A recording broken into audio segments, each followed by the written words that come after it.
Saint-Esprit, descend sur nous afin de faire de nous de véritables adorateurs. La Bible déclare que l'heure vient, elle est déjà venue, où les vrais adorateurs adoreront le Père en esprit et en vérité. Fais de nous ces véritables adorateurs, au-delà de nos manquements, de nos faiblesses, Seigneur. Nous trouvons grâce à tes yeux. Béni sois-tu pour ces moments que tu rends possibles.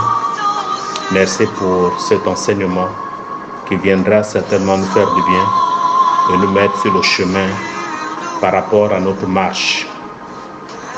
Je te loue et je te bénis de ce que ton nom est élevé au-dessus de tout nom. Je m'abandonne à toi et je prie que le Saint-Esprit, l'enseignant par excellence, puisse me conduire dans la vérité de sa parole afin de proclamer ses oracles. Je ne suis qu'un serviteur inutile, un simple canal. C'est toi le véritable. À toi la gloire, à toi l'honneur, toi qui vis d'âge en âge. Merci pour tous ces auditeurs câblés à travers le monde. Je prie que chacun reçoive encore une clé par rapport à sa marche. À toi l'honneur et la puissance, au nom de Jésus-Christ de Nazareth, nous prions. Amen. Mesdames et messieurs, bonsoir et merci de me recevoir chez vous ce jour. Nous sommes donc à notre deuxième semaine de notre séminaire sous le grand thème, la révélation sur les dîmes. Il est important que le peuple de Dieu soit enseigné sur les principes bibliques. C'est vrai que le sujet sur la dîme est un sujet qui fait couler beaucoup d'encre dans beaucoup de milieux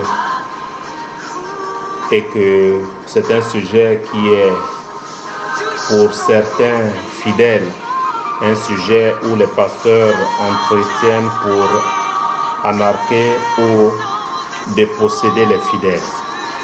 J'ai eu beaucoup de luttes avant d'entreprendre enseigner sur ce sujet, mais j'ai été convaincu de l'enseigner, d'aider ceux-là qui sont dans l'ignorance en ce qui concerne ce principe divin qui est la dîme.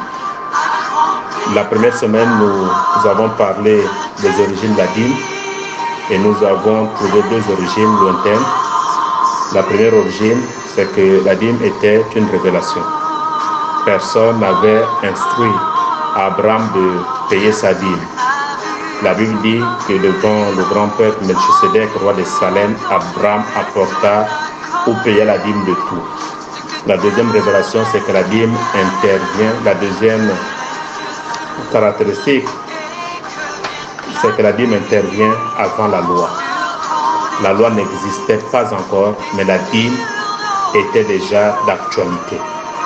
Nous avons vu donc plusieurs conséquences du fait pour nous d'apporter la dîme au Seigneur. Nous avons vu la manifestation du don de la vision. Nous avons vu plusieurs conséquences positives du fait pour nous d'apporter la dîme. Mais aujourd'hui, c'est un sujet qui semble scandaliser plus d'un. D'autres vont jusqu'à dire que la dîme n'est plus d'actualité. Sur quelle base peut-on prétendre que la dîme n'est plus d'actualité alors que la dîme intervient même avant la loi? Et la dîme, c'est une affaire de révélation. Si tu n'as pas de révélation au sujet de la dîme, il te sera difficile pour toi d'apporter ta dîme ou de payer ta dîme. C'est d'abord une révélation que tu reçois. Mais si tu ne l'as pas, il te sera difficile. Tu peux payer un moment, tu commenceras à la payer en dents de scie. Tu payes aujourd'hui, au mois prochain tu ne payes pas. Tu payes après 2 mois, après 3 mois tu ne payes pas.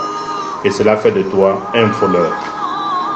Et ce soir, le deuxième sous-thème, où dois-je apporter ma dîme et quel en est l'impact? Où dois-je apporter ma dîme et quel en est l'impact?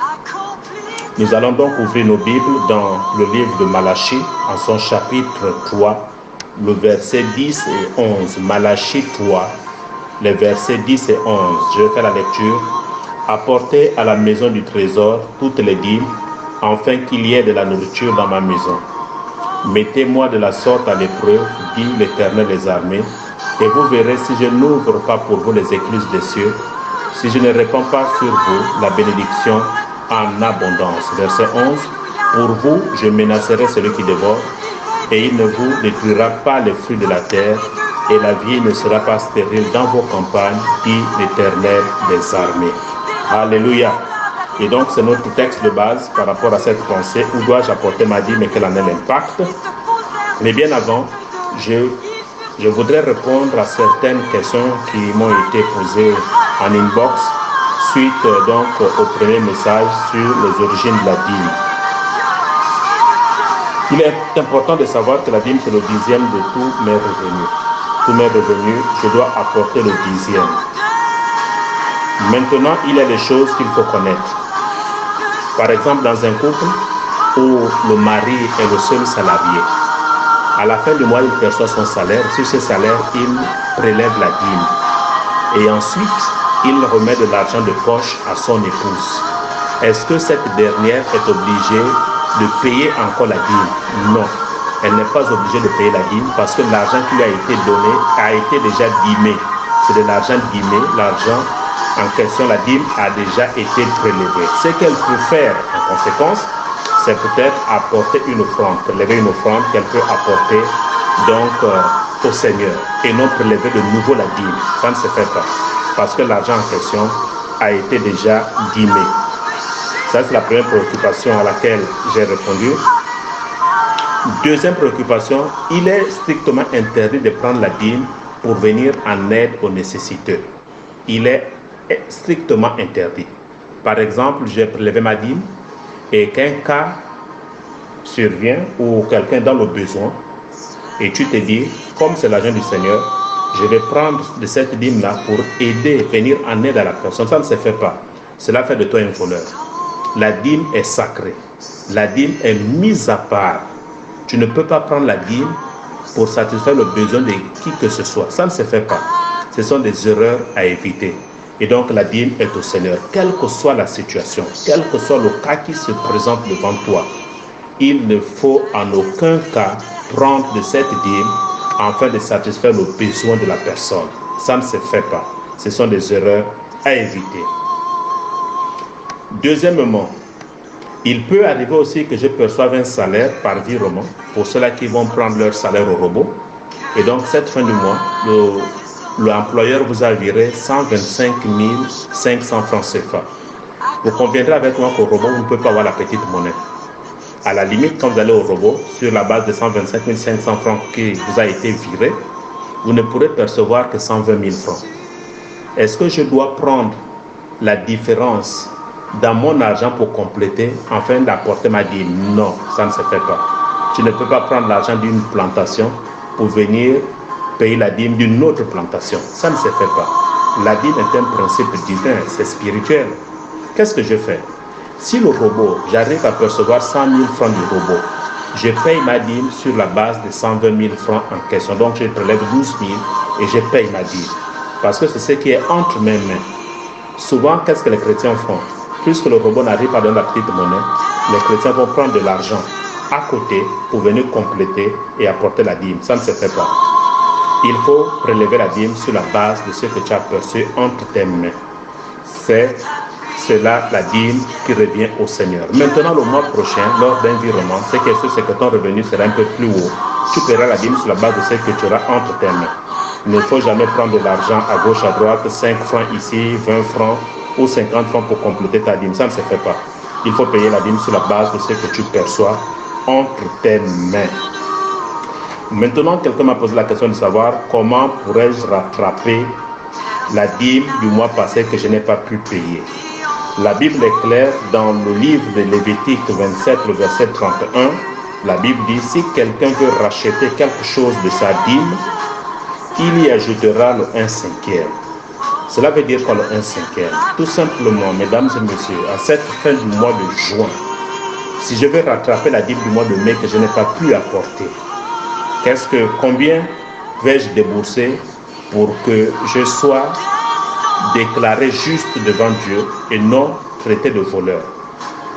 Donc au mois de juin, à la fin du mois de juin, qu'est-ce que je fais? Puisque je perçois un salaire de 200 000, je prélève donc ma dîme du mois de juin, qui est de 20 000 francs CFA. Deuxièmement, le mois de mai, je n'ai pas payé ma dîme, je prélève encore 20 000 sur le salaire du mois de juin, ça me fait déjà 40 000. Ensuite, j'ai le 1/5 de mon rachat. Donc, sur les 200 000, je prélève le 1/5, ce qui me revient à 40 000 francs CFA. Écoutez-moi très bien, ça fait 40 000 francs CFA. Et donc, j'aurai à payer au total pour le mois de juin, non seulement la dîme du mois de mai qui a été rachetée, plus l'intérêt, et le mois de juin lui-même, j'aurai à payer 80 000 francs CFA au mois de juin parce que j'ai racheté la dîme du mois de mai que je n'ai pas pu apporter à la maison du trésor. Cela revient à dire que l'intérêt que je paye fait 2 fois ma dîme. Et donc, voyez-vous la conséquence. Il est donc mieux pour moi d'être fidèle au Seigneur par rapport à ma dîme que d'être infidèle et de chercher à payer les intérêts qui font le double même de la dîme que je devrais payer en temps normal. Mesdames et messieurs, c'est à vous de voir et c'est à vous de comprendre. Voilà un peu quelques questions qui m'ont été posées en inbox, que j'ai apporté un élément de réponse. Que Dieu vous bénisse. Maintenant, par rapport au sujet du jour, où dois-je apporter ma dîme et quel en est l'impact? J'apporte ma dîme à la maison du trésor. Malachie 3, le verset 10 dit, apportez à la maison du trésor toutes les dîmes. J'apporte donc ma dîme à la maison du trésor. La maison du trésor, c'est l'église. Et l'église, c'est la maison du trésor. C'est vrai que sur le plan spirituel, l'église en question, ce sont des hommes et des femmes qui se réunissent quelque part. C'est là qu'on appelle l'église. Mais dans le jargon précis là, il est question du bâtiment. Donc dans l'église, c'est là où j'apporte ma dîme qu'on appelle la maison du trésor. Maintenant, il y a une précision de taille que je voudrais vous donner. On n'apporte pas sa dîme dans n'importe quelle église. On apporte sa dîme là où l'on est enseigné, là où je reçois les enseignements, là où le pasteur me suit, là où j'ai un encadrement. C'est là où j'apporte ma dîme, dans cette maison du trésor. C'est là où j'apporte ma dîme. Écoutez-moi très bien. Cher homme de Dieu, serviteur de Dieu, servante de Dieu, n'acceptez jamais la dîme provenant des fidèles qui prient dans d'autres églises. Ça ne se fait pas. Vous risquez d'avoir des problèmes dans vos finances et votre ministère risque de prendre un coup. J'ai eu le privilège de recevoir une personne qui avait collecté toutes ses dîmes. Et elle m'avait dit ceci, que Dieu me met à cœur de payer la dîme dans ton église. C'était une dîme assez conséquente. Je lui ai posé la question de savoir si elle priait quelque part. Elle m'a dit oui, j'ai pris dans une assemblée, mais Dieu ne me met pas à cœur de payer la dîme là-bas. Je lui ai dit non plus, je ne peux pas recevoir ta dîme parce que je ne suis pas ton pasteur, je ne suis pas ton berger. Ce n'est pas moi qui t'enseigne. Tu dois apporter ta dîme là où tu es enseigné. Que la tête du pasteur te plaise ou non, c'est là où tu dois payer la dîme. Mesdames et messieurs, faites très attention avec l'argent du Seigneur. Il y a un couteau tranchant derrière. Dieu veut faire de nous des bons gestionnaires. Et donc la dîme, on la paye là où on est enseigné. Maintenant, si je suis du ministère Momivac, et pour des raisons d'études, pour des raisons certainement de profession, j'ai été affecté, où je vais apprendre à l'extérieur du Gabon. Et là-bas, dans cette nouvelle localité, j'appartiens à une église. Est-ce que je dois envoyer ma dîme à Momivac, puisque je suis issu du ministère Momivac, où je dois payer la dîme dans la nouvelle église où je suis présentement? Tu dois payer ta dîme là où tu es présentement nourri. Donc dans cette nouvelle localité, c'est là où tu payes ta dîme. N'envoie pas ta dîme au ministère Momivac, mais paye la dîme là où tu es enseigné. C'est là où tu dois payer ta dîme.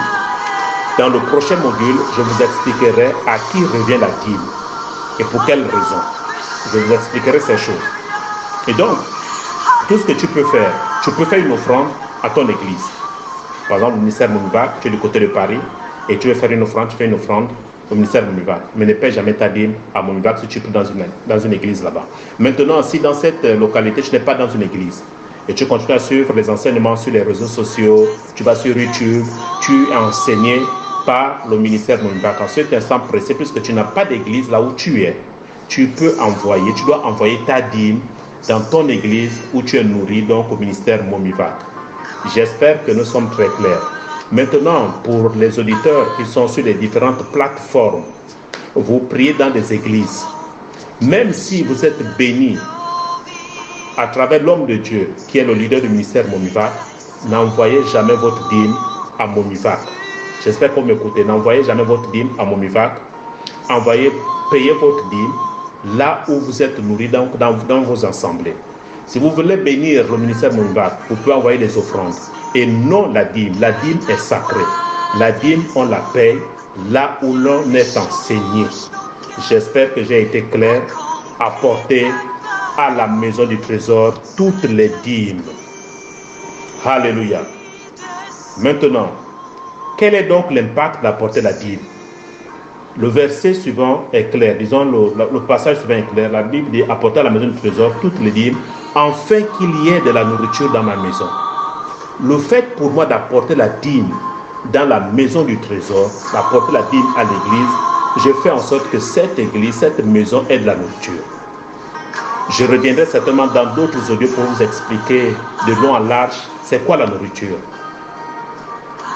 Quelle nourriture? Certainement tu me diras certainement est-ce qu'il faudrait qu'à l'église il y ait déjà des congélateurs, on va mettre le dindon, on va mettre les coups de canard, les coups de poule, les pattes de porc, un endroit on va mettre le manioc, comme ça il y a la nourriture. Il ne s'agit pas de cette nourriture. C'est toute une autre nourriture dont il est question. Apporter à la maison du trésor toutes les dîmes, afin qu'il y ait de la nourriture dans ma maison. L'église a des besoins.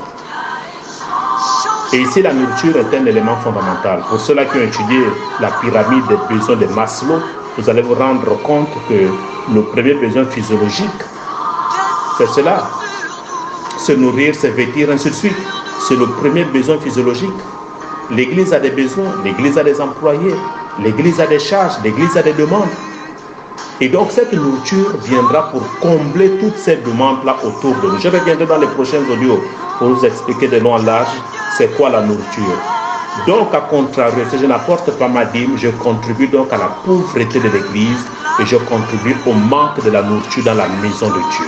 Je suis donc un assassin et un voleur parce que je n'obéis pas à la loi de Dieu. Mesdames et messieurs, je vous expliquerai de long en large la révélation sur la dîme. Donc à chaque fois que j'apporte ma dîme, je contribue à la croissance de l'église, tout en éradiquant la pauvreté dans l'église. Il y a des églises, à cause de l'égoïsme des fidèles, le pasteur est obligé de faire des plantations ou un travail pour survivre. Ce n'est pas à votre avantage. Cela n'est pas à votre avantage, mesdames et messieurs. Une église où le pasteur va dans les champs pour survivre et le soir il vient vous enseigner, il va vous enseigner quoi? Ce n'est pas à votre avantage. Vous n'allez jamais tirer un bon trésor de cet homme qui a été certainement appelé de Dieu. Vous vous maudissez vous-même. Excusez-moi de l'expression, mais ce sont des principes divins. Des principes divins. Aujourd'hui, l'État gabonais vit à travers quoi? À travers les impôts. Qui paye les impôts? C'est tout cela qui occupe une place dans cette nation. Tu as une société, tu dois payer les impôts. Tu as une structure, quelquefois tu payes les impôts. On a vu les mairies. C'est à cause des commerçants, vous devez payer des taxes. Mais le grand royaume de Dieu, on vous demande juste l'impôt. C'est le 10e de mes revenus. Moi qui vous parle, je paye mes impôts. Je paye ma dîme. Depuis l'ouverture du ministère Momivac en 2013 jusqu'alors, je suis fidèle au Seigneur par rapport à la dîme. Je paye ma dîme, je ne peux pas vous enseigner des choses que moi-même je ne fais pas. Et donc à chaque fois que je n'apporte pas ma dîme à la maison du trésor, je suis en train de contribuer à la montée grandissante de la pauvreté, à la disette au sein de l'Église. Et j'en suis responsable, j'en suis témoin de cette situation chaotique. Il y a des églises qui ont du mal à payer leurs factures. Il y a des églises qui ont des églises qui sont en location, qui ont des mois impayés. Ils sont obligés d'aller supplier le bailleur pour leur accorder encore une grâce. Mais ce n'est pas votre avantage. Il y a certains chrétiens qui, de leur propre zèle, déclarent d'abord je ne veux pas payer la dîme, je vais voir comment ils vont faire. Mais tu te fais du mal toi-même, tu ne fais pas du mal à l'homme de Dieu ou encore à la communauté, tu te fais du mal à toi-même. C'est à Dieu que tu rendras des comptes. Ce n'est pas une façon de faire peur à qui que ce soit, mais c'est la Bible qui le dit, c'est clair. Et donc, Le premier impact pour moi, quand j'apporte la dîme dans la maison du trésor, c'est pour qu'il y ait de la nourriture. Et cette nourriture-là doit servir. Dans l'église, il y a les veuves. Dans l'église, il y a des orphelins. Dans l'église, il y a des lévites. Dans l'église, il y a du personnel. Dans l'église, il y a des charges. Et donc, quand j'apporte ma dîme, cette nourriture-là constitue donc un moyen pour l'église, sinon pour Dieu, de pouvoir régler tous ses problèmes. Et deuxième impact qui s'ajoute du fait pour moi d'apporter la dîme dans la maison du trésor, Dieu dit, mettez-moi de la sorte à l'épreuve, dit l'Éternel des armées, et vous verrez si je n'ouvre pas pour vous les écluses des cieux. Il dit, mettez-moi de la sorte à l'épreuve, dit l'Éternel des armées, et vous verrez si je n'ouvre pas pour vous les écluses des cieux. Nous comprenons par ce passage que les écluses des cieux ont une clé. Pour les ouvrir, cette clé, c'est la dîme. Sans la dîme, les écluses des cieux ne peuvent pas être ouvertes pour moi. Les écluses des cieux, à l'intérieur, il y a quoi? Il y a la bénédiction. Donc, ce n'est ni ma prière, ni ma vie de sanctification qui peuvent ouvrir les écluses des cieux. Ce n'est pas mes temps de jeûne et prière qui ouvrent les écluses des cieux, mesdames et messieurs, je suis désolé. Mais c'est le fait d'apporter ma dîme dans la maison du trésor qui fait en sorte que les écluses des cieux soient ouvertes pour moi. Donc, si je veux avoir les écluses des cieux ouvertes pour moi, je dois apporter ma dîme à la maison du trésor. Troisième impact, la Bible dit, si je ne répands pas sur vous la bénédiction en abondance, il y a bénédiction et bénédiction. La Bible ne dit pas, si je répands, et vous verrez si je ne répands pas sur vous la bénédiction. La Bible dit, si je ne répands pas sur vous la bénédiction en abondance. Les anglophones disent overflow, ça arrose. Et donc c'est une bénédiction continue. C'est une bénédiction qui n'est pas interrompue. C'est une bénédiction continue à tous les niveaux. J'apporte à la maison du trésor les dîmes afin qu'il y ait de la bénédiction. Cette bénédiction en abondance. Et donc, mesdames et messieurs, cette bénédiction en abondance fait de moi un serviteur loyal. Maintenant, vous me poserez la question de savoir quelle est donc cette bénédiction. Ce n'est pas de l'argent qui tombera du ciel. Ce ne sont pas les CFA, ce n'est pas le dollar, ce n'est pas le yen. Cette bénédiction, ce ne sont pas des voitures, encore moins des maisons, qui tomberont du ciel. Ce n'est pas de cela dont la Bible parle. La bénédiction en question est au-delà de l'argent. L'argent est la dernière des bénédictions que puisse posséder un chrétien. Ce n'est pas de l'argent. La liste est non exhaustive. La première des bénédictions que l'Éternel nous permet, du fait pour nous d'apporter notre dîme à la maison du trésor, c'est la bonne santé. La bonne santé, oui, la bonne santé, elle produit des économies. Il y a des personnes qui sont malades, qui sont millionnaires, mais qui ne peuvent pas se soigner à cause de... Vous voyez, l'argent a une insuffisance, l'argent a des limites. Mais la bénédiction que Dieu promet à tous ceux-là qui apportent leur dîme à la maison du trésor, cette bénédiction, la Bible dit, la bénédiction en abondance, elle est continue. Elle n'est pas interrompue, elle est continue. Overflow, c'est la santé. Deuxième type de bénédiction que peut procurer le fait pour moi d'apporter à la maison du trésor, ma dîme, c'est la sécurité de ton emploi. Alors qu'on parle de chômage, on parle de crise économique, ton emploi est rassuré. Tu es dans une sérénité pas possible. Tu n'es pas inquiété. Et si Dieu permet qu'on t'enlève de cette société, c'est qu'il a déjà ouvert une porte plus grande que celle là où tu étais. Et donc, il n'y a pas de panique. Pourquoi? Parce que Dieu devient associé dans ton affaire, Dieu devient associé dans ton travail. Dieu devient ton associé le numéro 1. Parce que tu l'honores par rapport à ton apport en respectant un simple principe, payer ta dîme. Il faut savoir, mesdames et messieurs, que la bénédiction que Dieu nous promet est plus que l'argent. L'argent est une moindre et plus insignifiante bénédiction que vous pouvez recevoir. Un autre type de bénédiction, c'est la stabilité de ton foyer. Elle fait partie de l'une des nombreuses bénédictions dont la Bible nous parle. L'autre bénédiction, c'est la stabilité de votre business, qui tire sa source de la dîme que vous apportez à la maison du trésor. Mais malheureusement, il y a des chrétiens qui ont des affaires, des chrétiens qui ont des commerces. Quand ils ont perçu, ils ont fait leur rapport, mais ils ne pensent plus à Dieu. Ils se disent que c'est à cause de leurs efforts, à cause de leurs intelligences, qu'ils ont pu bâtir tout ce qu'ils ont. Vous vous trompez, mesdames et messieurs. Mais Dieu a besoin d'être honoré par nos biens, par l'ouvrage de nos mains. Et donc la stabilité de ton business dépend de la place que tu accordes à Dieu. Si Dieu occupe la première place, Dieu ensuite viendra fleurir ton business. Alléluia. Quatrième impact. Il dit pour vous, je menacerai celui qui dévore, et il ne vous détruira pas le fruit de la terre, et la vie ne sera pas stérile dans vos campagnes, dit l'Éternel des armées. La dîme, mesdames et messieurs, écoutez-moi très bien, la dîme a un caractère de protection. Dieu devient le protecteur de tous tes biens. Le fait pour toi d'apporter le 10e de tes revenus. Dieu devient le protecteur de tous tes biens. Pour que jouissent pleinement des biens provenant de l'ouvrage de tes mains. Tu vas jouir pleinement de l'ouvrage de tes mains. Tu vas jouir pleinement. Tu vas te rassasier de tous ces biens. Parce que tu as honoré Dieu. Tu as mis Dieu à la première place en apportant à la maison du trésor la dîme. Si tu as des plantations, tandis que les animaux dévorent les plantations des autres, ta plantation sera épargnée. Alors que le vent ravage les arbres fruitiers des voisins, tes arbres fruitiers seront intacts. Alors que le vent soulève les toitures des maisons autour de toi, la toiture de ta maison sera préservée. Dieu épargne ta maison des voleurs et autres assassins.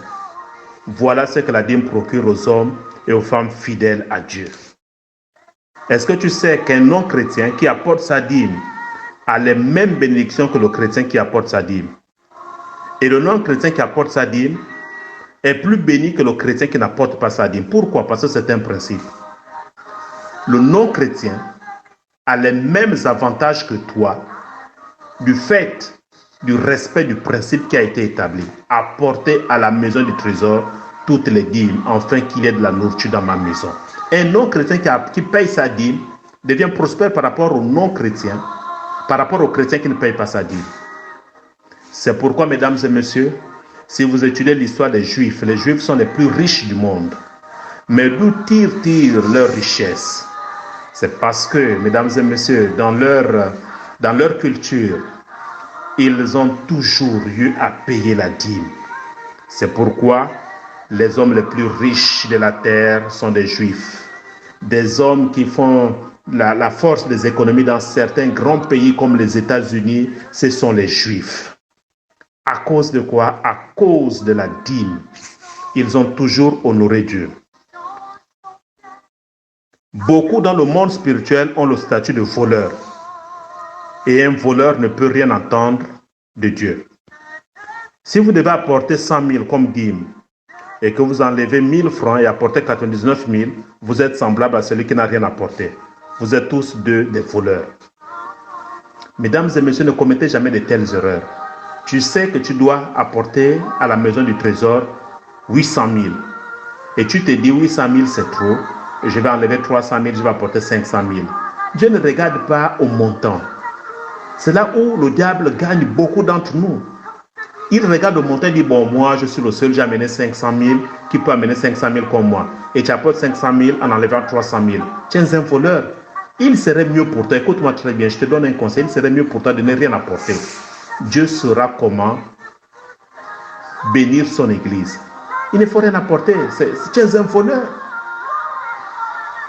Quelqu'un qui vit dans la prostitution et qui prélève sa dîme pour apporter à la maison, c'est une malédiction. C'est mieux pour toi de garder ton argent. Dieu n'en a pas besoin.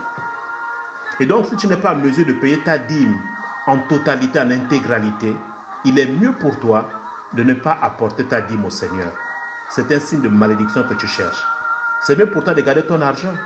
On a vu l'histoire d'Ananias et Saphira. Et donc, dans un couple, quand un homme agit de la sorte, c'est la femme qui devait redresser l'homme.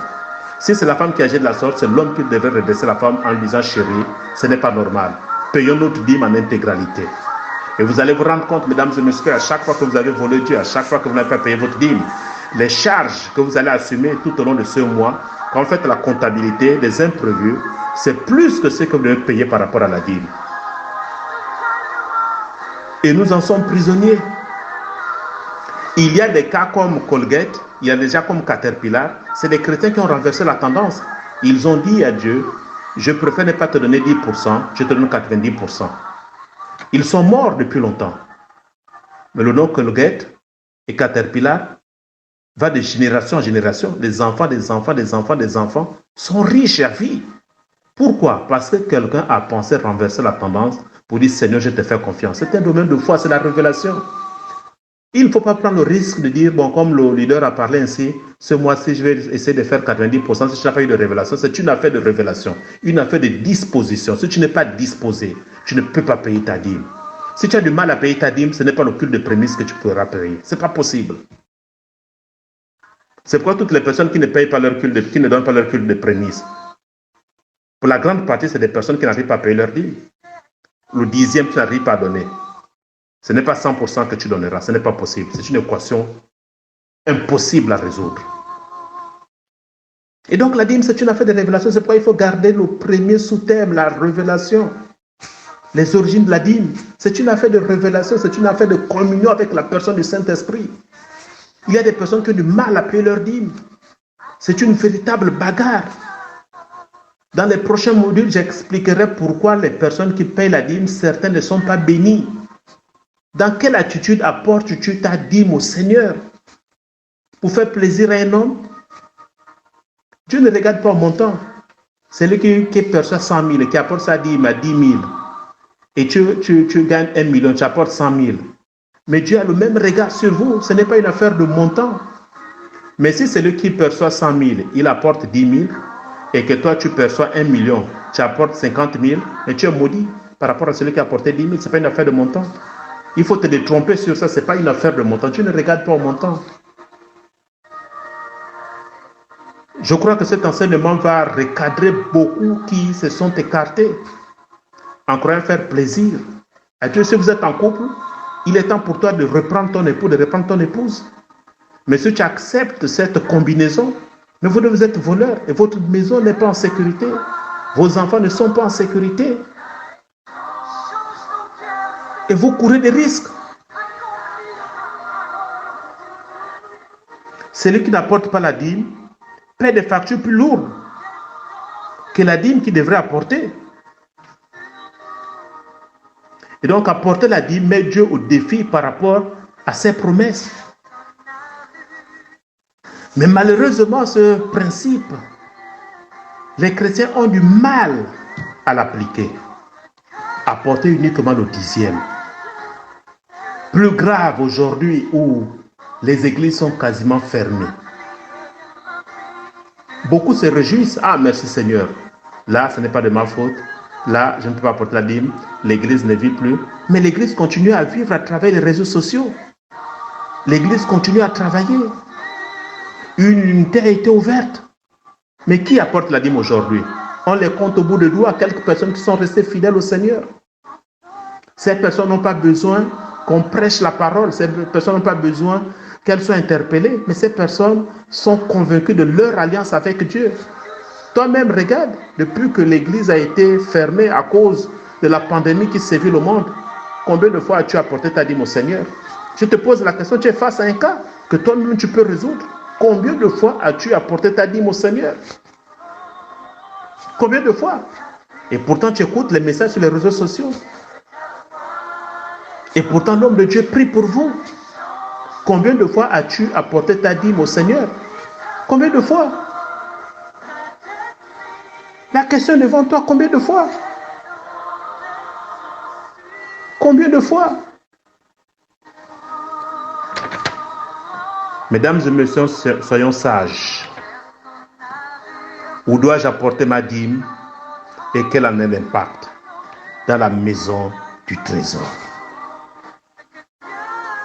Et pour terminer, par rapport à ce sous-thème, imaginez-vous une année où toute la famille est en parfaite santé, pas de malades. Imaginez-vous une année sans deuil au sein de ta famille. Imaginez-vous une année sans incident. Imaginez-vous une année sans visite des voleurs ni des braqueurs. Imaginez-vous une année sans torture percée. C'est à cette vie que le Seigneur nous invite, si et seulement si nous apportons régulièrement notre dîme à la maison du trésor. Pour ce soir, j'en ai terminé. On se retrouve vendredi prochain pour un autre sous-thème. Mais dès lors, je vous souhaite de passer une agréable soirée et que Dieu vous bénisse. Et à très bientôt.